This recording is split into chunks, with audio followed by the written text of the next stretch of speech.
சங்கீதம் 147 சங்கீதம் 14வது வசனம்.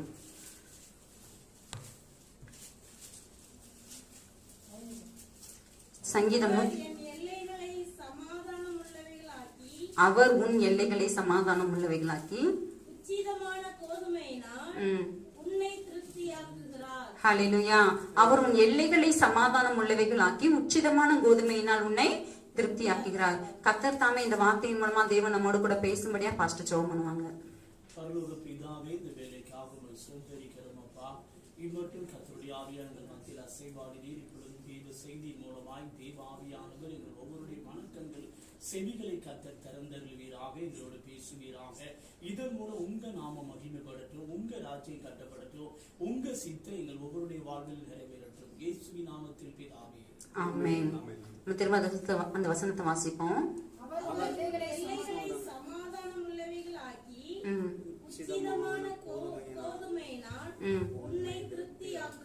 ஹல்லேலூயா. எத்தனை பேருக்கு இந்த வசனத்தை கேட்கும்போது சந்தோஷம்? ஏன்னா இன்னைக்கு தேசங்கள்ல இருக்கிற ஒரு பெரிய பிரச்சனை இன்னைக்கு என்னன்னா, எல்லைகள்ல சமாதானம் இல்ல. இன்னைக்கு எல்லா தேசத்தினுடைய பிரச்சனை தான். ஆனா ஆண்டவர் நமக்கு ஆண்டவர் வாக்குத்தத்தமா கொடுக்கிறாரு. நம்ம எல்லையிலே கர்த்தர் எப்படி மாத்த போறாரா? சமாதானம் உள்ளவர்களாக்கிறார். மாத்திரமல்ல, உச்சிதமான கோதுமையினால் உன்னை திருப்தியாக்குற. ஏதோ போனா போது கிடைச்சது இல்ல, உச்சிதமான கோதுமை பெஸ்ட் ஃபுட், சரியா? அதை கர்த்தர் நமக்கு கொடுக்கிறேன்னு சொல்லி ஆண்டவர் நல்ல வாக்கு கொடுக்கிறாரு. எல்லைகள்ல சமாதானம்ங்கிறது ரொம்ப ஒரு முக்கியமான ஒரு காரியம். நீ பாத்தீங்கன்னா ஒவ்வொரு தேசமே பாத்தீங்கன்னா பல டிபார்ட்மெண்டா பிரிச்சு, ஒரு தேசத்தை எடுத்துட்டோம்னா பல டிபார்ட்மெண்ட் பிரிச்சு வச்சிருக்காங்க. நிறைய டிபார்ட்மெண்ட் என்ன சொல்ற, நம்ம நிதித்துறை, கல்வித்துறை, மருத்துவத்துறை, சுகாதாரத்துறை, பொதுப்பணித்துறை, இந்த மாதிரி பாத்தீங்கன்னா ஒரு தேசத்துல பல துறைகளா பிரித்து ஒவ்வொரு துறைக்கு பட்ஜெட் தாக்கல் பண்றாங்க. பாத்தீங்களா? ஒவ்வொரு துறைக்கு எவ்வளவு அமௌண்ட் நம்ம ஸ்பெண்ட் பண்ணணும் அப்படின்னு சொல்லிட்டு கவர்மெண்ட் ஒவ்வொரு வருஷம் என்ன செய்யறாங்க, பட்ஜெட் அலாட் பண்றாங்க. இதெல்லாம் பண்ணும்போது அதிகமா எதுக்கு பட்ஜெட் அலாட் பண்ணுவாங்க தெரியுமா? பாதுகாப்பு துறை. ஹல்லேலூயா. மிலிட்டரிக்கு. ஏன் அப்படின்னா, ஒரு தேசம் பாதுகாப்பா இருக்கணும் அப்படின்னா அந்த மிலிட்டரிக்கு அவங்க அதிகமா என்ன செய்வாங்க, ஸ்பெண்ட் பண்ணுவாங்க. நம்ம பாக்குறோம், முப்படைகள் எல்லாம், தரைப்படை இருக்குது, அப்புறம் விமானப்படை, கப்பல் படை, 3 வழியா. இப்ப எதிரிகள் ஒரு தேசத்துக்குள்ள வரலாம் 3 வழியா. ஒண்ணு தரை வழியா வரலாம், இல்ல வான் வழியா வரலாம், இல்ல கடல் வழியா வரலாம். அப்ப இந்த மாதிரி காரியங்கள் இதன் மூலமா எதிரிகள் உள்ள வந்துடக்கூடாதுன்றதுக்காக ஒரு கவர்மெண்ட் என்ன செய்யுது, ஒரு திரள் கூட்ட ஜனத்தை இருக்கிறதுல பெஸ்டான ஆட்களை பார்த்து, இளைஞர்களை பார்த்து அவங்களை செலக்ட் பண்ணி அவங்களுக்கு வேண்டிய பயிற்சிகளை கொடுத்து அவங்களை என்ன செய்யறாங்க, எல்லை பகுதியில காவலுக்கு நிறுத்துறாங்க. இது ஒரு சாதாரண காரியமா? யோசித்து பாருங்க. இல்ல. எப்பவுமே ஒரு தேசம் யுத்தத்தை சந்திச்சு கொண்டே இருக்குதானா? இல்ல. ஆனா அந்த தேசம் எப்பவுமே பாதுகாப்புல அவங்க எப்படி இருப்பாங்க, ரொம்ப அவங்க கேர்ஃபுல்லா, ரொம்ப அலர்ட்டா இருப்பாங்க. ஏன் அப்படின்னா, ஒரு எதிரிகள் உள்ள நுழைஞ்சிடக்கூடாது. தீவிரவாதிகளோ அல்லது ஒரு அந்நிய தேசம், அதாவது ஒரு மற்ற தேசத்தினுடைய ராணுவங்களோ வந்துடக்கூடாதுன்ற அந்த எல்லைகளை பாதுகாக்கிறதுலதான் ஒரு தேசம் அதிகமா ஸ்பெண்ட் பண்ணுவாங்க. ராணுவ வீரர்களுக்கு பாத்தீங்கன்னா சம்பளம்லாம் அதிகமா அவங்க கொடுப்பாங்க. அது மாத்திரமல்ல, நித்தம் அவங்களுக்கு கடுமையான பயிற்சிகள் கொடுப்பாங்க. யுத்தம் வருதோ வரலையோ, ஆனா அவங்களுடைய பயிற்சிகள் எப்படி இருக்கும், அவங்களுக்கு கொடுக்குற ட்ரைனிங் எல்லாம் ரொம்ப ராணுவத்துல ஸ்டாண்ட் பண்றதுங்கிறது சாதாரண ஒரு காரியம் கிடையாது. எங்களுக்கு தெரிஞ்சு பாத்தீங்கன்னா ஒரு சில வருடங்களுக்கு முன்பாக ஒரு 16 பசங்களை செலக்ட் பண்ணி கூட்டு போயிருக்காங்க அங்க ராணுவத்துல ட்ரைனிங் கொடுக்கறதுக்கு. ஆனா அதுல ஸ்டாண்ட் பண்ணது 2 பையங்க தான். மத்தவங்க எல்லாம் சொல்லாம என்ன செஞ்சுட்டாங்க, ஓடி வந்திருக்காங்க. அங்க கொடுக்கப்பட்டதான் அந்த ட்ரைனிங், அந்த பயிற்சி ரொம்ப கடுமையா இருக்கும். காலையில 3 மணிக்கெல்லாம் எழும்பணும். அவர் அங்க கொஞ்சம் கூட இறக்கத்தை பார்க்கவே முடியாது. ராணுவ அதிகாரிகள் எப்படி இருப்பாங்க, ஸ்ட்ரிக்டா இருப்பாங்க. ஏன் அப்படின்னா, அதாவது அந்த ராணுவ வீரர்களுக்கு இப்ப நம்ம கையில ஒரு கண்ணை கொடுத்து ஒருத்தர் ஷூட் பண்ண சொன்னா பண்ண முடியுமா? உங்களால முடியுமா? ஏன் முடியாது? நம்ம மனசுல என்ன இருக்கும், ஐயோ அவனு ஒரு மனுஷன் அப்படிங்கிற இறக்கம் இருக்கும். ராணுவ வீரனுக்கு இப்படி இருந்தா அவனால ஒரு தீவிரவாதியை சொல்ல முடியுமா? இல்ல. மற்ற ராணுவம் அவங்க அத்துமீறி வர்றாங்க, அவங்கள இது பண்ண முடியும், அவங்களோட யுத்தம் பண்ண முடியுமா? முடியாது. அப்போ ஒரு ராணுவ வீரனை மனதளவிலேயே அவங்க பிராக்டிஸ் கொடுக்கணும், சரீரத்திலேயே அவங்களை என்ன செய்யணும், ஒரு கன்னை யூஸ் பண்றாங்கன்னா அது பயங்கரமான ஒரு வெயிட்டா இருக்கும். அப்போ மனதளவிலேயே அவங்களை ஆயத்தப்படுத்தணும், சரீரத்திலேயே அவங்க ஆயத்தப்படணும். அதுக்குதான் அந்த ட்ரைனிங் பீரியட். அப்போ கவர்மெண்ட் பாத்தீங்கன்னா இதுக்குதான் அதிகமான பணத்தை செலவு பண்றாங்க. நம்ம கடந்த ஆண்டுல பார்த்தோம், நம்ம பிரதமர் அதிகமான பணத்தை எதுக்கு போட்டாரு, ரஃபேல் போர் விமானம் கேள்விப்பட்ட மாதிரி ரஃபேல்ன்ற பேர் ரொம்ப ஃபெமிலியரா இருக்குதா? அதுக்கு வந்து அதிகமான கோடி கணக்குல வந்து பணத்தை ஸ்பெண்ட் பண்ணி அவங்க வந்து வாங்கி வச்சிருக்காங்க. எதுக்கு? தேசத்தினுடைய எல்லை பகுதிகளை பாதுகாக்கணும் அப்படிங்கறதுக்காக. இப்ப அவங்க பிராக்டிக்கல் எக்ஸாம்பிளா கூட நம்ம பார்த்தோம் அப்படின்னா, இன்னைக்கு ரஷ்யா யுக்ரைன் இடையில யுத்தம் நடந்து கொண்டு இருக்குது. பாருங்க, ஒரு யுத்தம் நடக்கும்போது அந்த ஜனங்கள் எப்படி இருக்கிறாங்க, இன்னைக்கு தத்தளித்து கொண்டிருக்காங்க. அப்ப எல்லை பகுதியில தான் முதல்ல யுத்தம் பண்ணுவாங்க. அதுக்கப்புறம் தான் அவங்க என்ன செய்ய முடியும், ஒரு நாட்டுக்குள்ள போக முடியும். அதனாலதான் இந்த எல்லை பகுதியில பாதுகாக்கிறது வந்து ஒரு தேசம் வந்து அவ்வளவு ஒரு கான்சென்ட்ரேட் பண்றாங்க. இந்த எல்லை பகுதியில காக்கலாம் அப்படின்னா என்ன ஆகும் தெரியுமா? சங்கீதம் 144 அதிகாரம் 14 வசனம் வாசிப்போம். எங்கள் எருதுகள் பலத்தவைகளா இருக்கும், சத்துரு உட்புகுதலும் குடியோடி போகுதலும் இராது, எங்கள் வீதிகளில் கூக்குரலும் உண்டாகாது. சரி, இப்ப இந்த வசனத்தை நம்ம அப்படியே ஒரு ஆப்போசிட்டா நம்ம வாசித்து பார்ப்பாங்களே. சத்ரு உட்புகுதலும் குடியோடி போகுதலும் இராதுன்னு இருக்கு. அப்போ ஒரு சத்ரு உட்புகும் போது என்ன ஆகும்? அடுத்து கூக்குரல் உண்டாகும். சரி, அப்போ ஒரு சத்ரு உட்புகாத வரைக்கும் பிரச்சனை இல்லை. நம்ம பார்த்தோம், உக்ரைன் ரஷ்யா கிட்ட யுத்தம் நடந்துச்சு. ரஷ்யா உக்ரைனுக்குள்ள போகும்போது என்ன நடந்துச்சு? உக்ரைன்ல இருக்கிற பீப்புள்லாம் அகதிகளா பல தேசங்களுக்கு ஓடி, அதுதான் குடியோடி போகுதல். குடி ஓடி போகுதல்னா அந்த தேசத்துல இருக்கிற மக்கள் என்ன செய்யறாங்க, ஒரு சத்ரு உள்ள வந்து யுத்தம் பண்ணும்போது அந்த தேசத்தை விட்டே அவங்க என்ன செய்யறாங்க, பல நாடுகளுக்கு அவங்க வந்து ஒரு அகதிகளா போய் எவ்வளவு ஒரு கொடுமையான ஒரு காரியம். அங்க தேசத்துல வந்து அடைக்கலமா ஒரு சமாதானமா இருக்க முடியாதபடிக்கு அடுத்த நாடு வந்து யுத்தம் பண்ணும்போது தான் குடியிருக்கிற அந்த தேசத்தை விட்டுட்டு அகதிகளா பல தேசத்துக்கு கோடிக்கணக்கான ஜனங்கள் போயிட்டாங்க. நீங்க உக்ரைன்ல என்ன இருக்கு, ஒரு கூக்குரல் உண்டாகி கொண்டிருக்கிறது. அப்ப பாருங்க, இப்ப நான் எதுக்கு நான் இவ்வளவு எக்ஸ்பிளைன் பண்றேன் அப்படின்னா, எல்லைகள்ல சமாதானம் இருக்க வேண்டியது எவ்வளவு ஒரு அவசியம். இப்போ ஒரு தேசமே இதுக்கு இவ்வளவு ஒரு இது வந்து ஒரு தேசத்தை மாத்திரமல்ல, தனிப்பட்ட வாழ்க்கையிலையும் கூட நமக்கு எல்லைகள்ல என்ன வேணும், சமாதானம் இருக்க வேண்டியது அவசியம். ஆனா இன்னைக்கு இந்த சமாதானம் இருக்குதா நமக்கு? எல்லைகள் சொல்லும் போது நம்ம தேசத்தை வந்து பெரிய லெவல்ல யோசிக்க வேண்டாம். நம்ம லெவல்ல இன்னைக்கு பாருங்க, நம்ம குடும்ப லெவல்ல, நம்ம தனிப்பட்ட வாழ்க்கையில எத்தனை பேர் ஒரு தேவ சமாதானத்தை நம்ம உணர்ந்து கொண்டு இருக்கிறோம். ஆண்டவர் நமக்கு வாக்கு கொடுத்திருக்கா, உன் எல்லைகளை நான் சமாதானம் உள்ளவைகளாகவே இன்னைக்கு கர்த்தர் நமக்கு வாக்கு கொடுத்திருக்கிறாரு. இந்த சமாதானம் எத்தனை பேருடைய வாழ்க்கையில இருக்க முடியாது? தனிப்பட்ட வாழ்க்கையில, நம்ம குடும்ப வாழ்க்கையில, இல்ல நம்மளுடைய தொழிலா இருக்கலாம், ஊழியமா இருக்கலாம். எத்தனை பேருக்கு இந்த சமாதானம் இருக்குது? இல்லன்னு சொல்ல வரீங்களா? இல்ல தெரியலையா?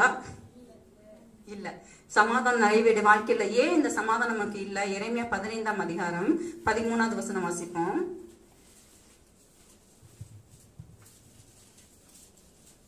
உன்னுடைய எல்லா பாவங்களின் நிமித்தமும் உன்னுடைய எல்லா எல்லைகளிலும் நான் உன் ஆஸ்தியையும் உன் பொக்கிஷங்களையும் கிரயமில்லாமல்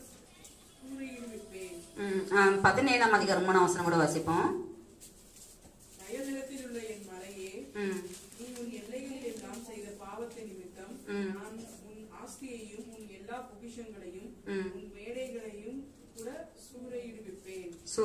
பாருங்க, இப்ப 15 அதிகாரத்துல நம்ம வாசித்தோம்.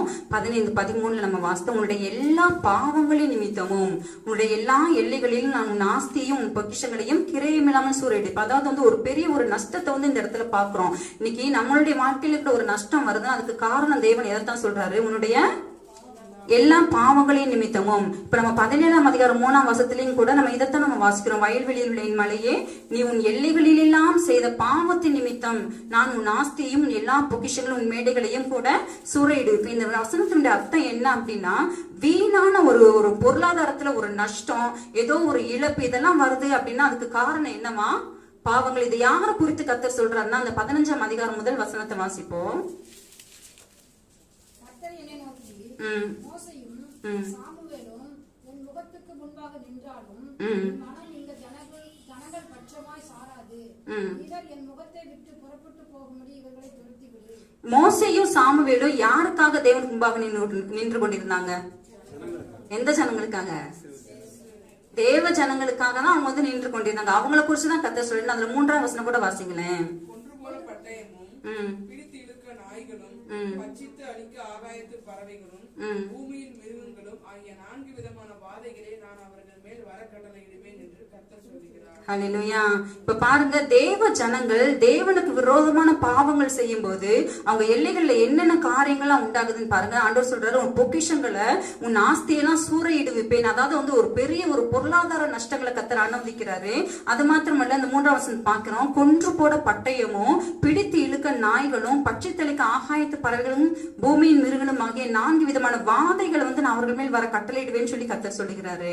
அப்போ நம்ம இந்த இடத்துல நம்ம நிதானிக்க வேண்டிய ஒரு காரியம் என்ன அப்படின்னா, இன்னைக்கு நம்மளுடைய வாழ்க்கையில, நம்மளுடைய குடும்பத்துல, இல்ல நம்மளுடைய ஊழியத்திலோ தொழிலையோ ஒரு சமாதானம் இல்லாம இருக்குது, ஏதோ ஒரு நஷ்டங்கள் இருக்கு, ஒரு வாதை இருக்கு அப்படின்னா அதுக்கு என்ன காரணம்? நம்மளுடைய வாழ்க்கையில இருக்கிறதான பாவங்கள் தான் வந்து அதுக்கு காரணமா இருக்குது.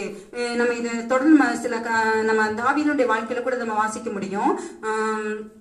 அதனாலதான் பாத்தீங்கன்னா ஆண்டவர் வந்து ஏதேன் தோட்டத்தை கர்த்தர் உண்டாக்கி ஆதாம் ஏவாளை கர்த்தர் வைக்கும்போது அவங்களுக்கு ஒரு காரியத்தை ஆண்டவர் சொன்னா, ஏதேன் தோட்டத்தை அவங்களை எதுக்காக கர்த்தர் அவங்கள வச்சிருந்தாரு? அவங்கள பண்படுத்தவும் காக்கவும் வைத்தார். இப்ப எல்லை பகுதி வந்து நம்ம பாதுகாக்கணும் அப்படின்னா தேவனுடைய வார்த்தைக்கு கீழ்ப்படிஞ்சோம் அப்படின்னா தான் நமக்கு என்ன இருக்கும்? ஒரு பாதுகாப்பு இருக்கும். இந்த ஆதாம் ஏவாள் வந்து தேவனுடைய வார்த்தைக்கு கீழ்ப்படியாம சத்துருடைய சத்தத்துக்கு அவங்க செவி கொடுத்து மீறின பொழுதுதான் அவங்களுக்கு என்ன ஆச்சு? அந்த தோட்டத்தை விட்டு துரத்தப்பட்டதை வந்து நம்ம வந்து பாக்குறோம். அதாவது வந்து அவங்க பாதுகாப்பை இழந்து போனாங்க, அவங்க வந்து ஆசீர்வாதத்தை வந்து இழந்து போனதை நம்ம பாக்குறோம். அப்ப இந்த பாவத்துக்கு காரணம் என்ன அப்படின்னா, நம்ம பிசாசுக்கு இடம் கொடுக்கும் போது நம்ம என்ன செய்யறோம்? பாவம் செய்யறோம். எபேசியர் 4:27 நம்ம என்ன வாசிக்கிறோம்? பிசாசுக்கு இடம் கொடாமலும் இருங்கள். அப்ப இந்த பிசாசுக்கு இடம் கொடுத்தோம் அப்படின்னா தான் பாவம் செய்கிறோம். அந்த பாவம் செய்யும் போது நம்ம எல்லைகளுக்குள்ள தேவன் சில வாதைகளை கர்த்தர் அனுமதிக்கிறத நம்ம பாக்குறோம். தாவீதை குறிச்சு நம்ம பார்த்தோம் அப்படின்னா 1 நாளாகமம் 21 1-7 வரைக்கும் கூட வாசிப்போமே.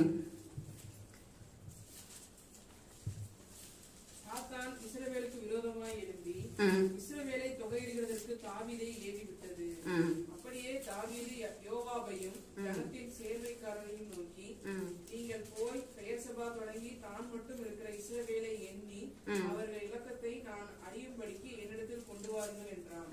அப்பொழுது யோவாப், கர்த்தருடைய ஜனங்கள் இப்போது இருக்கிறதை பார்க்கிலும் நூறத்தனையாய் அவர் வர்த்திக்க பண்ணுவாராக. ஆனாலும் ராஜாவாகிய என் ஆண்டவனே, அவர்கள் எல்லாரும் என் ஆண்டவனின் சேவகர் அல்லவா? என் ஆண்டவன் இதை விசாரிப்பானே. இஸ்ரவேலின் மேல் குற்றம் உண்டாக இது நடக்க வேண்டியது என்ன என்றான்.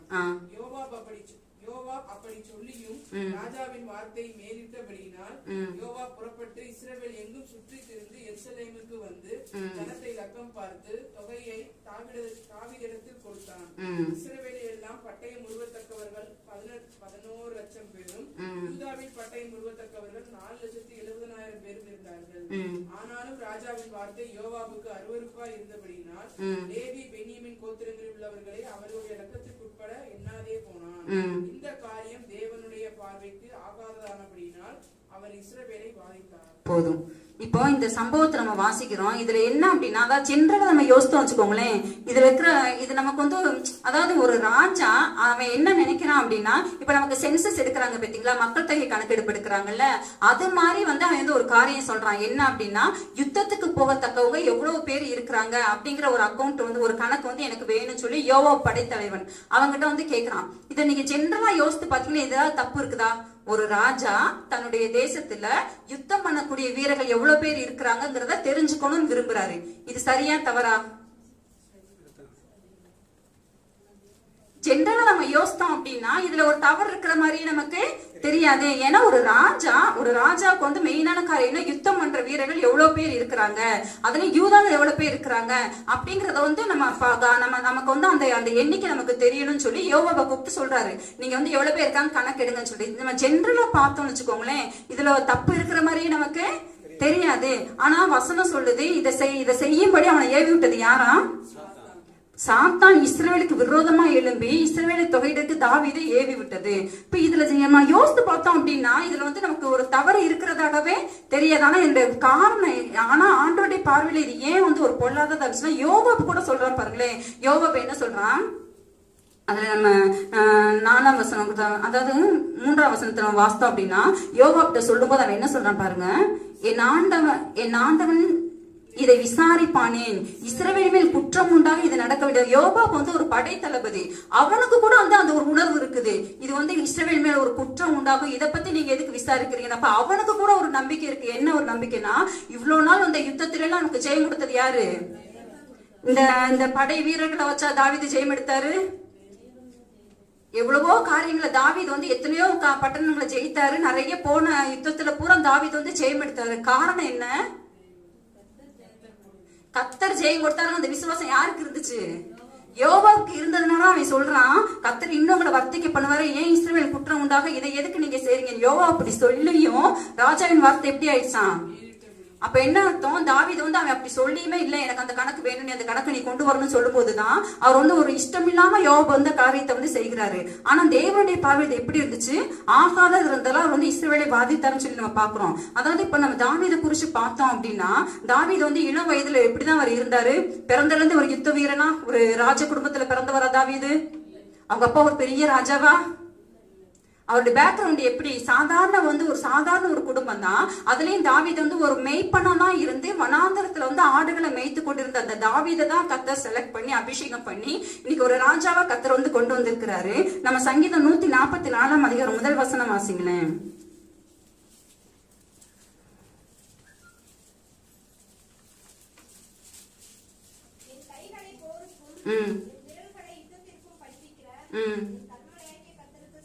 ஹல்லேலூயா. என் கைகளை போருக்கும் யுத்தத்திற்கும் யார் படிப்பிக்கிறா?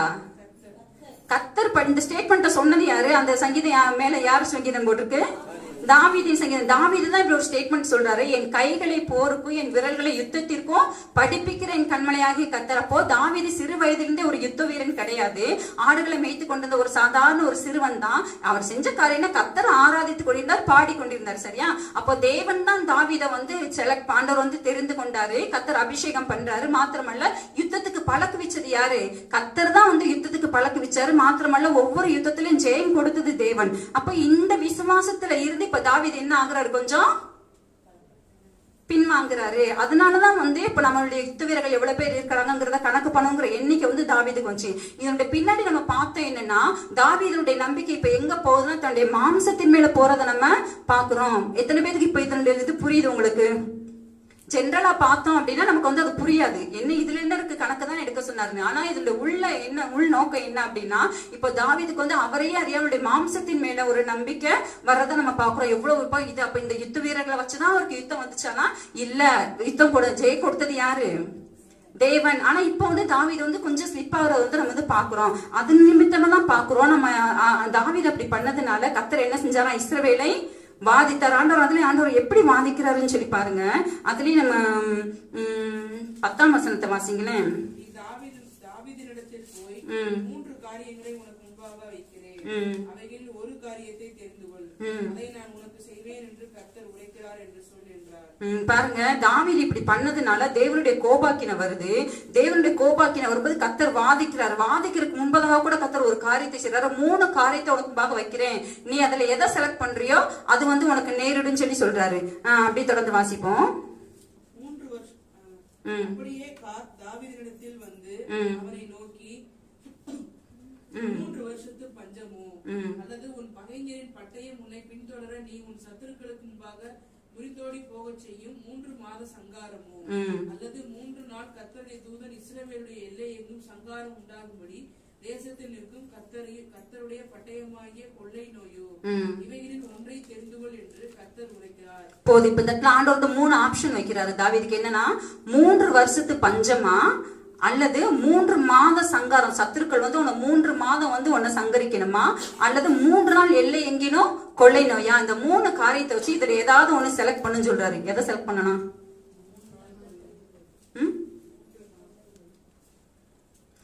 தாவீது அப்படிதான் பார்த்தாரு. 3 வருஷமா 3 மாதமா 3 நாளான்னு சொல்லிட்டு தான் நான் கர்த்தருடைய கையில் வந்து சொல்லி அதை செலக்ட் பண்ணாரு. ஆனா அந்த 3 நாள் சொல்லி தாவீது செலக்ட் பண்ணது நிமித்தம் அதனுடைய விளைவுகள் பாருங்க. 14வது வசனம். கர்த்தர் இஸ்ரவேலிலே கொள்ளை நோயை வரப்பண்ணினார், அதனால் இஸ்ரவேலில் 70,000 பேர் மரித்தார்கள். ஹல்லேலூயா. எத்தனை பேரா? நீங்க யோசித்து பாருங்க. ஒரு எல்லைகளில ஒரு வாதை வரும் பொழுது, ஒரு கொள்ளை நோய் வரும்போது இஸ்ரவேல் ஜனங்களை எவ்வளவு பேர் அடிக்கப்பட்டாங்க? 70,000 பேர் அடிக்கப்பட்டதை நம்ம பாக்குறோம். இங்க யோசித்து பாருங்க. இதுல தப்பு செஞ்சது யாரு? தாவீதான் தப்பு. அதுல நம்ம தொடர்ந்து 17ஆம் வசனம் வாசிங்களேன். தாவீதே அந்த அறிக்கை சொல்றதை நம்ம பார்க்க முடியும். 17வது வசனம். ஜனத்தை என்ன சொன்னவன்? நான் அல்லவா? நான் தான் பாவம் செய்தேன், பொல்லாப்பு நடப்பித்தேன். இந்த ஆடுகள் என்ன செய்தது? தேவனாகிய கர்த்தாவே, பாதிக்கும்படி உம்முடைய கரம் உம்முடைய ஜனத்திற்கு விரோதமாய் இராமல் எனக்கு என் தகப்பன் வீட்டிற்கு விரோதமாய் இருப்பதாக என்றான். ஹல்லேலூயா. இந்த இடத்துல தாவீது சொல்றான், ஜனத்தை என்ன சொன்னது? யாரதான் சொன்னது? நான் தான் சொன்னேன், நான் தான் பாவம் செய்தேன். ஆனா இப்ப தண்டனை யாருக்கு? ஜனங்களுக்கு, இஸ்ரேல் ஜனங்களை ஒரு நாள்ல 70,000 பேர் மரித்து போனாங்க. இன்னைக்கு நம்ம வாழ்க்கையை நம்ம அலசி பார்ப்போம். நம்ம இன்னைக்கு நம்மளுடைய வாழ்க்கையிலையும் கூட நம்ம பாக்குறோம், நிறைய பொருளாதார நஷ்டங்களை நம்ம பாக்குறோம். குடும்பத்துல மேலும் மேலும் பிரச்சனைகள், வாதை நோய்கள், இப்படி பல காரியங்கள் நம்ம குடும்பத்துல எல்லையில சமாதானம் இல்லாம இருக்கிற நம்ம பாக்குறோம். பிள்ளைகள் பாதிக்கப்படுறாங்க. இந்த மாதிரி சில காரியங்கள் வரும்போது இதுக்கு காரணம் என்ன? நம்ம தேவனுக்கு விரோதமா செய்த பாவங்கள் நிமித்தமா தான் கர்த்தர் இந்த மாதிரி காரியங்கள் நம்ம எல்லைகள் என்ன செஞ்சிருக்கிறாரு? அனுமதிச்சிருக்கிறாரு. எத்தனை பேர் இதை ஏற்றுக்கொள்றோம்? இந்த சோதனை எப்ப வரக்கூடிய சோதனை தெரியுமா? தேவன் ஒரு மனசுல உயர்த்தும் போது வரக்கூடிய சோதனை. ஆரம்பத்துல நம்மளுடைய எல்லா காரியங்களுக்காகவும் நம்ம யாரதான் டிபெண்ட் பண்ணிருக்கிறோம்? யாரதான் சார்ந்து கொள்கிறோம்? கர்த்தரை தான் நம்ம எல்லா காரியங்களையும் சார்ந்து கொள்கிறோம். ஆனா தேவன் நம்மளை உயர்த்த ஆரம்பிக்கும் போது நம்மையே அறியாம நம்மளுடைய நம்பிக்கை, நம்மளுடைய விசுவாசம் எங்க திரும்புது? மாம்சத்தின் மேல திரும்புது, பணத்தின் மேல திரும்புது, இல்ல நமக்கு இருக்கிற பலத்தின் மேல திரும்புது, நமக்கு இருக்கிற ஒரு இன்ஃபுளுன்ஸ் மேல ஆட்டோமேட்டிக்கா அந்த நம்மளுடைய நம்பிக்கை, நம்மளுடைய விசுவாசம் அங்க திரும்பும் போது கர்த்தர் அந்த இடத்துல என்னத்தை அனுமதிக்கிறாரு? புரியுதா புரியலையா? ஏன் ஒரு மாதிரி டல்லா இருக்கிற மாதிரி இருக்குது? எல்லாத்துக்கும் அப்படியே தூக்கம் அப்படியே 3ஆம் வானத்துக்கு கூட்டிட்டு போயிட்டு இருக்குது. சரி, நம்ம ஒரு சின்ன ஜெபம் பண்ணுவோமா? ஸ்தோத்திரம் ஆண்டவரே, தகப்பனே, நாங்கள் துதிக்கிறோம், பாவமை ஸ்தோத்திரிக்கிறோம். இந்த வேளையிலும் தகப்பனே, நாங்கள் தேவ வார்த்தையை கேட்டு குணமடைய கூடாதபடிக்கு ஆண்டவரே உமக்கு ஸ்தோத்திரப்பா. இதற்கு விரோதமா போராடுகிற ஜனங்களுடைய சிந்தை சிதறடிக்கிற எல்லா அந்தகார வல்லமைகள், தூக்கத்தின் ஆவிகளை நாங்கள் ஒருமனப்பட்டவர்களா இயேசு கிறிஸ்துவின் நாமத்தினாலே கட்டி கடிந்து புறப்படுத்துகிறோம். சத்துரு ஜனங்களை கட்டி வைத்திருக்கிற எல்லா கட்டுகளை இயேசுவின் நாமத்தில் கட்ட வைக்கிறோம். பரிசுத்த ஆவியானுடைய ஆலயத்தை எங்களை ஒப்பு கொடுக்கிறோம்ப்பா. கிருபையாய் தொடர்ந்து நடத்துங்க, இயேசுவின் நாமத்தில் பிதாவே, ஆமென். இன்னைக்கு நம்மளை வச்சு நம்ம அனலைஸ் பண்ணி பார்க்கணும். சரியா? தாவீது அது வரைக்கும் ஒவ்வொரு காரியத்துக்கும் கர்த்தரை விசாரிச்சுதான் யுத்தம் பண்ணிட்டு இருந்தாரு. தேவன் ஜெயம் கொடுத்து கொண்டு இருந்தாரு.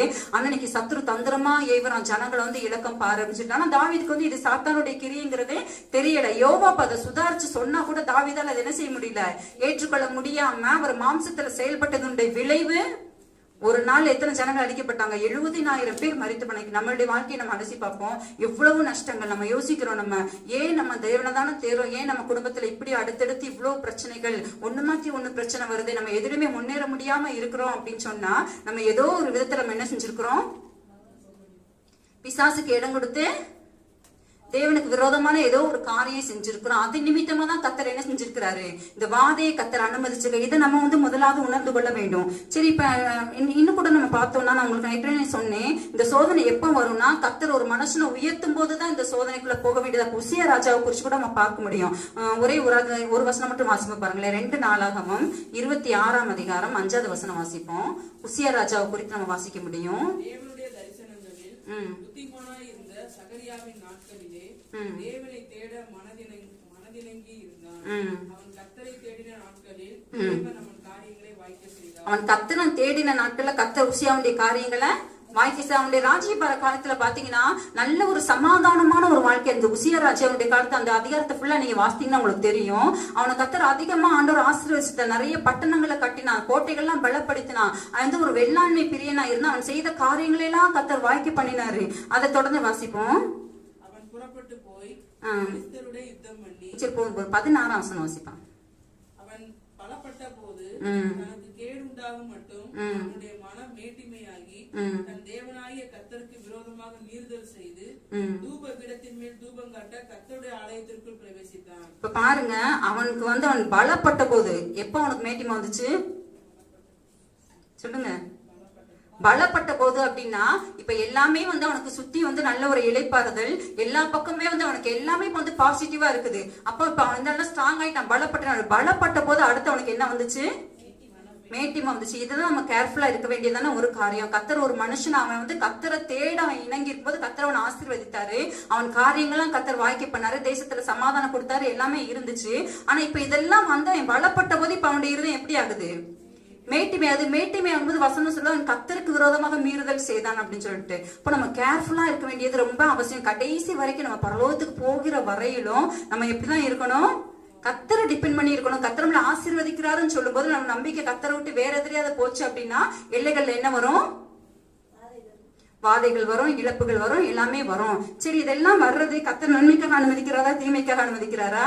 நம்மள அவர் பக்கம் திருப்பும்படியா தான் கர்த்தர் அனுமதிக்கிறார். நம்ம தொடர்ந்து கூட நம்ம தாவீதை குறிச்சு நம்ம வாசிப்போம்னா தேவன் அதை அப்படியே கர்த்தர் விடல. அந்த 1 நாளாகமம் 21ஆம் அதிகாரம் 17-19 வரைக்கும் வாசிங்களேன். தாவீது தேவனை நோக்கி, ஜனத்தை என்ன சொன்னவன் நான் அல்லவோ?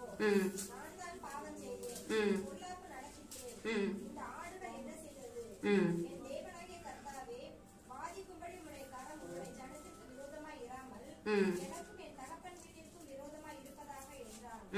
அப்பொழுது எபூசியனாகிய ஓர்னானின் களத்திலே கர்த்தருக்கு ஒரு பலிபீடத்தை உண்டாக்கும்படி தாவீது அங்கே போக வேண்டும் என்று தாவீதுக்கு சொல் என்று கர்த்தருடைய தூதன் காத்துக்கு கட்டளையிட்டான். அப்படியே தாவீது கர்த்தரின் நாமத்திலே காத் சொன்ன வார்த்தையின்படியே போனான். ஒரு நாள் திரும்பி பார்த்தான். சரி, இப்ப இந்த இடத்துல நம்ம பாக்குறோம் ஆண்டவர் வந்துட்டு ஒரு சொல்யூஷன் கர்த்தர் கொடுக்கறத நம்ம பாக்குறோம். இப்போ தாவீது வந்து தன்னுடைய தவற அவர் உணர்றாரு. தாவீது இந்த இடத்துல அறிக்கை பண்ணிக்கிற காரியம் என்ன? ஜனத்தை என்ன சொன்னவன் நான் அல்லவோ? நான் தான் பாவம் செய்தேன், பொல்லாப்பு நடப்பித்தேன். இந்த ஆடுகள் என்ன செய்த? தன்னுடைய தவற தாவீது இடத்துல உணர்ந்து தேவ சமூகத்துல அறிக்கை பண்ணுகிறார். ஆண்டவரே, நான் தான் பாவம் செஞ்சேன், நான் தான் ஜனங்களை என்ன செஞ்சேன், என்ன சொன்னேன், அதுக்கு இந்த ஜனங்கள் எதுக்கு தண்டிக்கப்படணும்னு சொல்லி தாவீது தன்னுடைய தவற உணர்ந்து அவர் தேவ சமூகத்துல மன்னிப்பு கேட்டு அறிக்கையிட்டு ஜெபிக்கும் பொழுது கர்த்தர் இடத்துல ஒரு ரெமெடி ஆண்டவர் வந்து அதுல வந்து ஒரு மீட்பு கர்த்தர் கொடுக்கறத வந்து நம்ம பாக்குறோம். அப்ப ஆண்டவர் சொல்றாரு, அதுல நம்ம 17ஆம் வசனம் வாசிங்களேன். சாரி 17 கிடையாது, 26. இங்கே கர்த்தருக்கு ஒரு பலிபீடத்தை கட்டி சர்வாங்க தகன பலிகளையும் சமாதான பலிகளையும் செலுத்தி கர்த்தரை நோக்கி விண்ணப்பம் பண்ணினார். அப்பொழுது அவர் வானத்திலிருந்து சர்வாங்க தகன பலிபீடத்தின் மேல் இறங்கின அக்கினியினால் அவருக்கு மறு உத்தரவு கொடுத்ததும் அல்லாமல் தேவதூதன் தன்னுடைய பட்டயத்தை உரையிலே திரும்ப போட வேண்டும் என்று கர்த்தர் அவனுக்கு சொன்னார். ஹல்லேலூயா.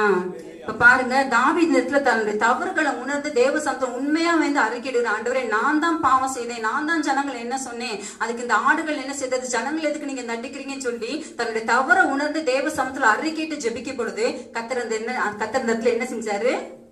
கர்த்தர் மனம் இறங்கினார். கர்த்தர் வந்து அந்த இடத்துல ஆண்டவர் ஒரு சொல்யூஷன் கர்த்தர் கொடுக்குறாரு. என்ன அப்படின்னா, கர்த்தருக்கு வந்து ஒரு பலிபீடத்தை கட்டி சர்வாங்க தகன பலிகளையும் சமாதான பலிகளையும் செலுத்தி தேவனுக்கு வந்து பலிகளை செலுத்துறான். பலிகளை செலுத்தி அதுக்கப்புறம் கர்த்தரை நோக்கி அவன் விண்ணப்பம் பண்றான். விண்ணப்பம் பண்ணும்போது கர்த்தர் அவனுக்கு என்ன செய்கிறாரு? மறு உத்தரவு கொடுத்தாரு. மாத்திரமல்ல, தேவதூதன் சொல்றாரு, பட்டயத்தை உரையிலே திரும்ப போடு அப்படின்னு அந்த வாதம் என்ன செய்யுது? நிறுத்தப்பட்டதை நம்ம பார்க்கிறோம். இன்னைக்கும் கூட ஆண்டவர் சொல்லுகிற ஒரு காரியம் என்ன அப்படின்னா, இன்னைக்கு ஒருவேளை நம்முடைய எல்லைகள்ல சமாதானம் இல்லாம இருக்கலாம். ஏதோ ஒரு பொருளாதார நஷ்டமோ அல்லது ஒரு வாதை நோயோ ஏதோ ஒரு காரியம் நமக்கு வந்து ஒரு நமக்கு வந்து அடுத்தடுத்துதான சில விபத்துகளோ ஏதோ ஒரு காரியம் நடந்து கொண்டிருக்கலாம். ஆனா ஆண்டவர் சொல்ற காரியம் என்ன அப்படின்னா, அன்னைக்கு எப்படி தாவீது தேவ சமூகத்தை தன்னுடைய பாவத்தை உணர்ந்து அவர் அறிக்கை இட்டாரோ அதுபோல இன்னைக்கு நம்ம என்ன செய்யணும்? தேவனிடத்துல மனம் திரும்ப வேண்டியது அவசியம். ஆண்டவரே, நான் உமக்கு விரோதமா பாவம் செய்ய. நான் இன்னைக்கு யோசித்து பாருங்க, ஒரு குடும்ப தலைவன் ஒரு குடும்ப தலைவி தேவ சித்தம் செய்யாம தேவ வார்த்தைக்கு கீழ்ப்படியாம அவங்க மாம்சத்தின்படி செயல்படுவோம். அந்த குடும்பம் முழுவதும் என்ன ஆகுது? பிள்ளைகள் பாதிக்கப்படுறாங்க, குடும்பம் முழுவதும் அலக்கடிக்கப்படுறத நம்ம பாக்குறோம். அப்போ தாவீது அன்னைக்கு எப்படி மனம் திரும்பி தேவனிடத்துல அவர் வந்து ஒப்புரவானாரோ, சர்வாங்க தகன பலி மாத்திரமல்ல என்ன செய்யறாரு? சர்வாங்க தகன சமாதான பலிகளை இதை செலுத்தி விண்ணப்பம் பண்ணும் பொழுது கர்த்தர் இறங்கி வந்து அந்த வாதையை நிறுத்தி சமாதானத்தை கர்த்தர் கொடுத்தது போல இன்னைக்கு கூட ஆண்டவர் சமூகத்துல நம்ம ஒப்புரவாகணும் அப்படின்னு சொன்னா, ஆண்டவரே, நான் உமக்கு விரோதமா பாவம் செய்தேன், என் பாவங்களை மன்னிங்கன்னு சொல்லி தேவத்துல உண்மையா மனம் திரும்பினா கர்த்தர் நம்ம வாழ்க்கையில இருக்கிற வாதைகளை என்ன செய்வாரு? மாற்றுவாரு. எல்லைகளை கர்த்தர் சமாதானத்தை கொடுப்பாரு. எத்தனை பேர் விசுவாசிக்கிறீங்க? ஹல்லேலூயா. நேற்று தினம் ஆண்டவர் சமூகத்துல நான் காத்திருந்து ஜெபித்த பொழுது ஆண்டவருக்கு இந்த வார்த்தையை தான் கர்த்தர் கொடுத்தாரு. நிறைய பேருடைய எல்லைகள்ல சமாதானம் இல்ல. அது தனிப்பட்ட வாழ்க்கையா இருக்கலாம், குடும்பமா இருக்கலாம், தொழிலா இருக்கலாம், ஊழியமா இருக்கலாம், எதுவா இருக்கலாம். மாத்தி மாத்தி ஏதோ ஒரு பொருளாதார நஷ்டமோ வாதை நோய்களோ ஒரு சமாதானம் இல்லாத ஒரு சூழ்நிலை இருக்குது. இதுக்கு காரணம் என்ன அப்படின்னா, தேவ ஜனங்கள் தேவனுக்கு விரோதமான பாவம். தேவனுக்கு விரோதமான பாவங்கிறதுல முக்கியமான ஒரு காரியம் என்னன்னா, தேவன் மேல இருக்கிற விசுவாசம் மற்ற காரியங்கள் மீது மற்றவர்கள் மேல மாறும்போதுதான் கர்த்தர் என்ன செய்கிறாரு? வாதைகளையே சில காரியங்களை கர்த்தர், சில நஷ்டங்களை கர்த்தர் அனுமதிக்கிறாரு. ஆனா இன்னைக்கு ஆண்டவர் சமூகத்துல நம்ம உண்மையா உணர்ந்து நம்ம மனம் திரும்பி ஒப்பு கொடுத்தோம் அப்படின்னா கர்த்தர் அந்த வாதையை மாற்றுவேன்னு ஆண்டவர் வாக்கு கொடுக்கிறாரு. ஹல்லேலூயா. எது நிமித்தம் சமாதானத்தை இழந்திருந்தோமோ அந்த காரியத்துல கர்த்தர் அற்புதத்தை செய்து கர்த்தர் சமாதானத்தை கொடுப்பேன்னு சொல்லி தேவன் வாக்கு கொடுத்திருக்கிறார். எத்தனை பேர் விசுவாசிக்கிறீங்க? ஹல்லேலூயா. இப்ப சமாதானம் வந்து நமக்கு எப்ப வரும்? உபாகமம் 33ஆம் அதிகாரம் 12வது வசனம் வாசிப்போம். சமாதானம் இல்லாததுக்கு என்ன காரணம்ன்றத பார்த்தோம். இப்ப சமாதானம் வர்றதுக்கு நம்ம என்ன செய்யணும்? உபாகமம் 33:12. கர்த்தருக்கு பிரியமானவன் அவரோடே சுகமாய் தங்கி இருப்பான். அவனை எந்நாளும் அவர் காப்பாற்றி அவன் எல்லைக்குள்ளே வாசமாய் இருப்பார் என்றான். ஹல்லேலூயா. எல்லைக்குள்ள யார் வாசமா இருப்பா? எத்தனை பேருக்கு சந்தோஷம் நம்ம எல்லைக்குள்ள கர்த்தர் வாசமா இருக்கணும்னு? எத்தனை பேர் விருப்பம்? நம்ம எல்லைக்குள்ள யார் வாசமா இருக்கணும்? கர்த்தர் வாசமா இருந்தாதான் நம்ம சமாதானத்தை பார்க்க முடியும். சரி, கர்த்தர் எல்லைக்குள்ள ஆண்டவர் வாசம்னா நம்ம எப்படி இருக்கணுமா? அவரோட சுகமாய் தங்கி இருக்கும். டக்கப்போர் பண்ணிக்கிட்டே இருக்க கூடாது. எப்படி இருக்க கூடாது? டக்கப்போர்னு என்னது? எதுக்கு எடுத்தாலும் போராடிட்டு மூஞ்சி தூக்கிட்டு பிள்ளை இன்னைக்கு நம்ம கூட வீட்டுலதான் இருக்கிறாங்க. பிள்ளைகள் நம்மளோட சமாதானமா, அதாவது நம்மளோட இணங்கி இருந்தாங்க, சுகமா இருந்தாங்கன்னா அந்த வீடு எப்படி இருக்கும்? எடுத்ததுக்கெல்லாம் போராடிட்டே இருந்தா அதுதான் சமாதானம் இல்லாத ஒரு சூழ்நிலை. இப்ப தேவரோட நம்ம தங்கி இருக்கிறோம் அப்படின்னா சுகமா தங்கி இருக்கணும். சும்மா எதுக்கு எடுத்தாலும் முறுமுறுத்து வச்சுக்கிட்டு இருந்தா நம்ம சமாதானத்தை பார்க்க முடியாது. அவரோட நம்ம சுகமா தங்கி இருந்தோம்னா அவர் என்ன செய்வாரா? என்னாலும் அவர் காப்பாற்றி அவர் எல்லைகளுக்குள்ளே வாசமா இருப்பார். ஹல்லேலூயா. தேவன் நம்ம எல்லைக்குள்ளே வாசமா இருந்தா அவர் என்ன செய்வார்? சும்மா உட்கார்ந்துட்டே இருப்பாரா? என்ன செய்வாரு? உபாகமம் 23ஆம் அதிகாரம் 14வது வசனம் வாசிப்போம். உன் தேவனாகிய கர்த்தர் உன்னை ரட்சிக்கவும் உன் சத்துருக்களை உனக்கு ஒப்புக் கொடுக்கவும் உன் பாளையத்திற்குள்ளே உலாவிக் கொண்டிருக்கிறார். போதும். இப்ப கர்த்தர் பாளையத்துக்குள்ள உலாவி கொண்டிருக்கிறாரு, நம்ம எல்லைக்குள்ள வாசமா இருக்கிறாருன்னு அவர் என்ன செய்கிறாரு? முதலாவது தேவன் செய்கிற காரியம், அவர் உன்னை ரட்சிக்கிறாருன்னா பாதுகாக்கிறாரு, விடுவிக்கிறாரு, ஆசீர்வதிக்கிறாரு. அதுதான் ரட்சிப்புன்னு சொல்றது. அதுதான் கர்த்தர் நம்ம எல்லைக்குள்ள வாசமா இருந்தா முதலாவது அவர் நம்மள என்ன செய்கிறாரா? ரட்சிக்கிறார். ரெண்டாவது கர்த்தர் என்ன செய்கிறாரு? சொல்லுங்க. சத்துருக்களை நம்ம கையில ஒப்பு கொடுக்கிறார். இப்ப யோசித்து பாருங்க, சத்துருக்களை நம்ம கையில ஒப்பு கொடுத்துட்டாரு. அப்ப சத்துரு இல்ல. இன்னொன்னு கர்த்தர் நம்மள பாதுகாக்கிறார். அப்ப அந்த எல்லை எப்படி இருக்கும்? சமாதானமா இருக்கும். எத்தனை பேருக்கு இந்த ஒரு அனுபவம் வேணும்? இது வேணும் அப்படின்னா கர்த்தரோட நம்ம எப்படி இருக்கணுமா? சுகமாய் தங்கி இருக்கணும். அவரோடு கூட நம்ம வாசம் பண்ணணும். அதே இன்னும் கூட நம்ம இதை வாசிப்போம் சொன்னா யோபு 22ஆம் அதிகாரம் 21வது வசனம் வாசிப்போம்.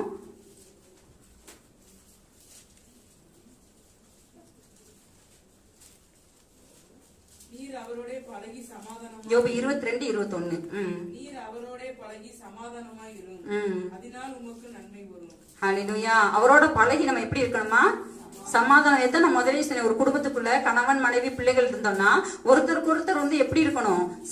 அதாவது சமாதானமா நம்ம இருக்கணும், சுகமா தங்கி இருக்கணும். அப்படின்னா அந்த குடும்பத்துல என்னத்தை பார்க்க முடியும்? சந்தோஷத்தை, சமாதானத்தை பார்க்கணும். சும்மா எடுத்ததுக்கெல்லாம் டக்கப்போர் பண்ணிட்டே இருந்தோம்னா அதுவே நமக்கு ஒரு யுத்தக்கடம். குடும்பமே எப்படி இருக்கும்? ஒரு யுத்தக்கடம் மாதிரி இருக்கும். இன்னைக்கு நம்ம தேவனோட இருக்கிறோம் அப்படின்னா தேவனுடைய வார்த்தைக்கு சந்தோஷம் நம்ம கீழ்ப்படின்னு அவரோட ஐக்கியத்துல நம்ம என்ன செஞ்சிருக்கணும்? நிலைத்து இருக்கணும். அப்படி இருந்தோம் அப்படின்னா தான் நம்ம சமாதானத்தை நம்ம பார்க்க முடியாது. தொடர்ந்து நீங்க வாசிக்கல, அவரோட பழகி சமாதானமா இரும், அதனால உனக்கு நன்மை உண்டாங்கன்னா என்ன நன்மைங்கிறத பாருங்க. எனக்கு ரொம்ப இந்த வசனம் எனக்கு ரொம்ப ஆச்சரியமா இருந்துச்சு. அதுல அடுத்து தொடர்ந்து வரக்கூடிய காரியங்கள், தேவனோட பழகி நம்ம சமாதானம் வந்து அவரோட நம்ம நிறைய டைம் ஸ்பெண்ட் பண்ணணும். நம்ம ஜெபிக்கிறதுல, வேதம் வாசிக்கிறதுல, கர்த்தரை துதிக்கிறதுல, இந்த மாதிரி நம்ம அவரோட நம்ம பழகுறதுனா என்ன அர்த்தம்? இப்போ ஃப்ரெண்ட்ஸ் ரெண்டு பேர் பழகுறாங்கன்னா ஒருத்தருக்கு என்ன செய்வாங்க? டைம் அதிகமா ஸ்பெண்ட் பண்ண. ஒரு ஹஸ்பண்ட் ஒய்ஃப் இருக்கிறாங்க அப்படின்னா அதிகமா அவங்க என்ன செய்வாங்க? டைம் ஸ்பெண்ட் பண்ணுவாங்க, பழகுறதுக்கு டைம் ஸ்பெண்ட் பண்ணுவாங்க. அது மாதிரி தேவ சமூகத்துல நம்ம அதிகமான நேரம் காத்திருந்தா அதனால உமக்கு நன்மை வரும். அது என்னென்ன நன்மைன்றத பாருங்களேன். நீங்க 22 தொடர்ந்து நம்ம வாசிப்போம்.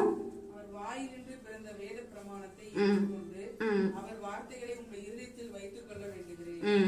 நீர் சர்வ வல்லவரிடத்தில் மனம் திரும்பினால் திரும்ப கட்டப்படுவீர். ஹல்லேலூயா. சர்வ வல்லவரிடத்தில் இன்னைக்கு நம்ம மனம் திரும்பணும் அப்படின்னா நம்ம என்ன செய்வோமா? திரும்ப எந்தெந்த காரியங்கள்லாம் இடிக்கப்பட்டிருந்துச்சோ, நம்ம ஆவிக்குரிய வாழ்க்கையா இருக்கலாம், இல்ல குடும்ப வாழ்க்கையில சமாதானம் இடிக்கப்பட்டிருக்கலாம், சந்தோஷம் இடிக்கப்பட்டிருக்கலாம், இல்ல ஏதோ ஒரு காரியங்கள் பிள்ளைகளுடைய வாழ்க்கை ஏதோ ஒரு காரியம் இடிக்கப்பட்டிருக்கலாம். ஆனா இன்னைக்கு நம்ம அவரிடத்துல மனம் திரும்பினா என்ன செய்வோம்? திரும்ப கர்த்தர் நமக்கு வாக்கு ஆண்டவர் கொடுக்கிறாரு. அது மாத்திரமல்ல, அடுத்து தொடர்ந்து வாசிப்போம். அவர் வார்த்தைகளை உங்கள் இதயத்தில் வைத்துக் கொள்ள வேண்டுகிறேன். இல்ல அடுத்த வசனம், நீ சர்வத்தை திரும்ப கட்டப்படுவீர். அடுத்து அக்கிரமத்தை கூடாரத்துக்கு தூரமாக்குவேன். அப்பொழுது தூளை போல் பொன்னையும் ஆற்று கற்களை போல் ஒப்பீரின் தங்கத்தையும் சேர்த்து வைப்பீர். இப்படியா? தூளை போல் பொன்னையும் ஆற்று கற்களை போல் ஓப்பீரின் தங்கத்தையும் சேர்த்து வைப்பீர். உமக்கு பசும் பொன்னும் உமக்கு சொக்க வெள்ளியுமா இருப்பார். ஹல்லேலூயா. அடுத்து அப்பொழுது சர்வ வல்லவர் மேல் மனமகிழ்ச்சியா இருந்து தேவனுக்கு நேராக உம்முடைய முகத்தை ஏறெடுப்பீர். நீர் அவரை நோக்கி விண்ணப்பம் பண்ண அவர் உமக்கு செவி கொடுப்பார். அப்பொழுது நீர் ஒரு காரியத்தை நிர்ணயம் பண்ணினால் அது உமக்கு நிலைவரப்படும். உம்முடைய பாதைகளில் வெளிச்சம் பிரகாசிக்கும். ஹalleluya.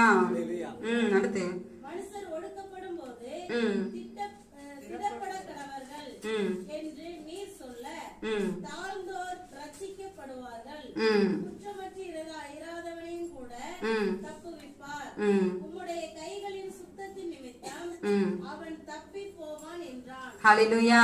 தேவனோட பழகி நம்ம சமாதானமா இருக்கும்போது எவ்வளவு நன்மைகள் ஆண்டவர் சொல்றாரு பாருங்க. தொடர்ந்து வாஸ்தவம் அப்படின்னா அதுல என்ன வரும் அப்படின்னா, நீ சர்வவல்லத்திய மனத்துல திரும்ப கட்டப்படுவீங்கன்னா நம்மளுடைய வாழ்க்கையில எந்தெந்த பகுதிகள் எல்லாம் நம்ம இடிக்கப்பட்டிருந்ததோ அதெல்லாம் கத்தர் திரும்ப கற்றாரு.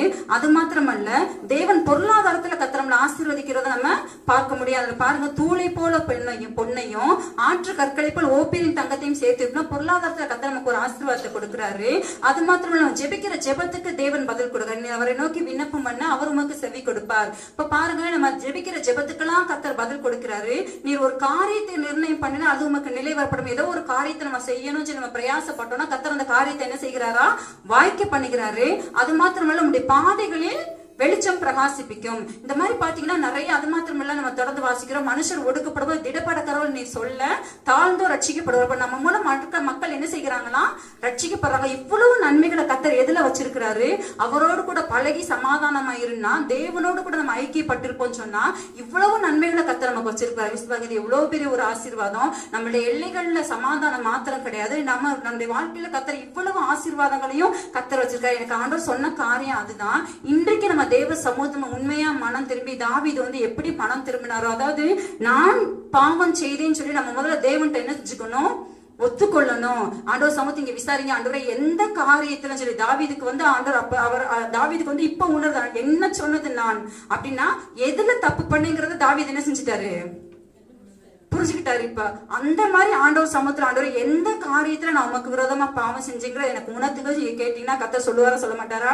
கண்டிப்பா ஆண்டவர் உணர்த்துவாரு. அப்ப அந்த காரியத்தை நம்ம தேவ சமூகத்துல என்ன செய்யணும், அறிக்கையிடணும். தாவீதை போல பலிகளை நம்ம செலுத்தணும், ஆண்டவர் ஸ்தோத்திர பலிகளை செலுத்தணும். நம்ம செலுத்தி நம்ம விண்ணப்பம் பண்ணோம் அப்படின்னா எப்படி கத்தர் தாவீதுடைய அந்த விண்ணப்பத்தை பலிகளை கத்தர் அங்கீகரிச்சு தேவன் தாமே தேசத்துல தேவன் ஒரு சமாதானத்தை அந்த எல்லைகள்ல கத்தர் வாதையை நீக்கி கத்தர் ஒரு ஆசீர்வாதத்தை கொடுத்தாரோ, அது போல இன்னைக்கு நம்ம வாழ்க்கையில கத்தர் கொடுக்க வல்லமை உள்ளவராக இருக்கிற எத்தனை பேர் விசுவாசிக்கிறீங்க? அது மாத்திரமல்ல, தேவனோடு கூட நம்ம அதிகமா டைம் ஸ்பெண்ட் பண்ணும்போது இவ்வளவு ஆசீர்வாதங்களை கத்தர் வச்சிருக்கிறாரு. அல்லேலூயா. எனக்கு ஆண்டவர் சொன்ன காரியம் அதுதான். இன்றைக்கு எந்தெந்த யாருடைய வாழ்க்கையெல்லாம் சமாதானம் இல்லாம இருக்கிறதோ இன்றைக்கு அவங்க எல்லைகள்ல சமாதானத்தை கொடுப்பேன்னு சொல்லி கத்தர் வாக்கு கொடுத்திருக்கிறாரு. அல்லேலூயா. அது மாத்திரமல்ல, உச்சிதமான கோதுமை அவனை போஷிப்பேங்கிறது நமக்கு ஒரு ஆசீர்வாதம், ஒரு செழிப்பு. இன்னைக்கு தேசங்கள் இருக்கக்கூடிய ஒரு பெரிய காரியமே பஞ்சம். எத்தனை தேசங்கள் இன்னைக்கு பஞ்சத்துல போயிட்டு இருக்கு தெரியுமா? தேசத்துல சமாதானம் இல்ல அப்படின்னாலே அடுத்து என்னதான் வரும், பஞ்சம் தான் வரும். ஆனா இன்னைக்கு கத்தர் நமக்கு வாக்கு கொடுத்திருக்காரு, சமாதானத்தை கொடுப்பே. மாத்திரமல்ல, உச்சிதமான கோதுமைங்கிறது நல்ல ஈவுகள், நன்மையான ஈவுகளை கத்தர் நமக்கு கொடுப்பேன்னு சொல்லி வாக்கு கொடுத்திருக்கா. அப்ப இன்னைக்கு ஆண்டவர் பேசினபடி ஆண்டவர் சொன்ன அறிக்கைட்டு நம்ம ஜெபம் பண்ணுவோமா? எத்தனை பேர் ஜெபம் ஒப்பு கொடுக்குறீங்க?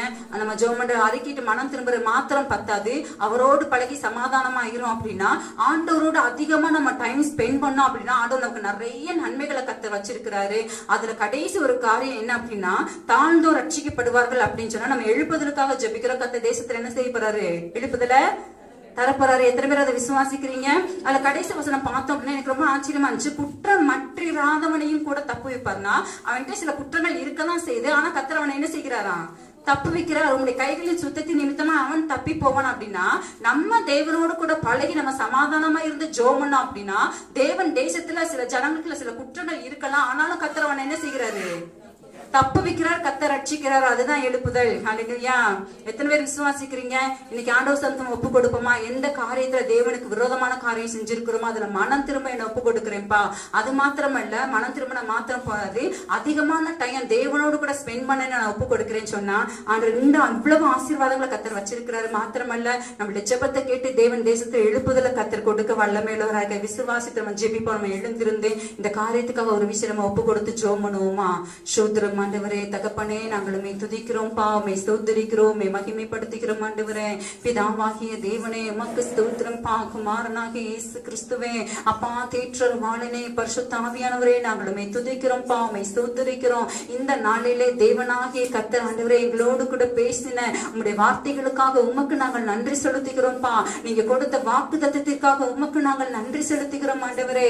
அவர் உன் எல்லைகளை சமாதானம் உள்ளவைகள் ஆக்கி ஆமே உச்சிதமான கோதுமை உன்னை போஷிப்பார் என்று கொடுத்த உம்முடைய வார்த்தைக்காக உமக்கு ஸ்தோத்திரம் ஆண்டவரே. இப்போதும் ஆண்டவரே உமக்கு ஸ்தோத்திரப்பா. உம்முடைய சமூகத்திலே கூடி வந்திருக்க உம்முடைய பிள்ளைகள்